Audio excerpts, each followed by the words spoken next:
ہم وہ قوم ہیں جسے اللہ تبارک و تعالیٰ نے بہترین امت قرار دیا، لیکن یہ بہترین امت کا جو ٹائٹل ہے یہ کچھ قیودات کے ساتھ خاص ہے۔ فرمایا کنتم خیر امت، تم بہترین امت ہو، اخرجت للناس، جسے لوگوں کی بھلائی کے لیے رکھا گیا ہے۔ یعنی ایک تو وجہ یہ ہے کہ ہم لوگوں کی بھلائی والے ہیں، تأمرون بالمعروف، نیکی کا حکم دیتے ہوں، وتنہون عن المنکر، اور برائی سے روکتے ہوں۔ یہ قیودات لگی ہوئی ہیں، تب تو ہم بہترین امت ہیں۔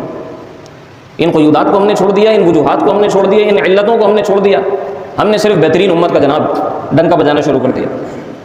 تو آج ہمیں دیکھنا چاہیے، ٹھیک ہے ہم ایک اچھی امت اس معنی میں کہ نبی کا کلمہ پڑھنے والے ہیں، لیکن یہ بات اس وقت دنیا کو سمجھ میں آتی، اقوام عالم کو سمجھ میں آتی کہ جب ہم اخرجت للناس پر عمل پیرا ہوتے، ہم لوگوں کے ساتھ بھلائی کر رہے ہوتے، ہمارا طرز عمل لوگوں کے ساتھ بھلائی والا ہوتا۔ نبی علیہ الصلوۃ والسلام نے ارشاد فرمایا خیر الناس من ينفع الناس، لوگوں میں سب سے اچھا وہ ہے کہ جو دوسرے لوگوں کے لیے فائدہ مند ہو، نفع بخش ہو۔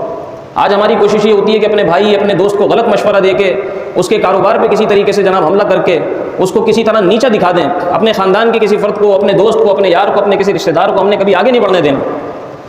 ہم کیا کسی کے ساتھ بھلائی کریں گے؟ ہم سے کوئی اچھی بات پوچھے، ہم سے کوئی مشورہ کرے، ہمارے دماغ میں فوراً شیطانی خیالات شروع ہو جاتے ہیں کہ کہیں یہ مجھ سے آگے نہ نکل جائے، کہیں یہ ایسا نہ کر جائے، ویسا نہ کر جائے، جناب اس کو الٹی سیدھی مشورے دینے شروع کر دیتے۔ حالانکہ مشورہ ایک امانت ہے۔